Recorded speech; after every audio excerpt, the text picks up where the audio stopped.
the next day.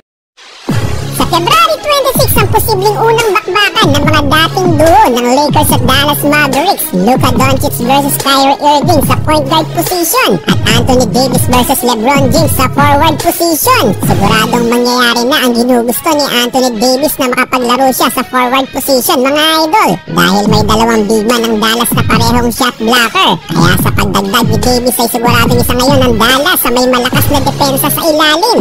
Habang sa pagdagdag naman ni Luka sa Lakers ay posibleng maglaro muli sa forward position itong si LeBron James. Parehong mahusay na magpasikitik ito, mga idol, kaya ang opensa naman ang siyang magiging banta sa Los Angeles Lakers ngayon. Parang makikita natin muli sa kanila ang Wade LeBron duo noon ng Miami Heat, mga idol. Ang mga lob pass ni Luka kay LBJ ang posibleng makita natin dito sa Lakers. Well, kabang-abang nga ang bakbakan nito, mga idol. Yan kung makakalaro na nga sila Anthony Davis at Luka sa petsang yun, dahil sa ngayon nga ay pareho pa silang may injury.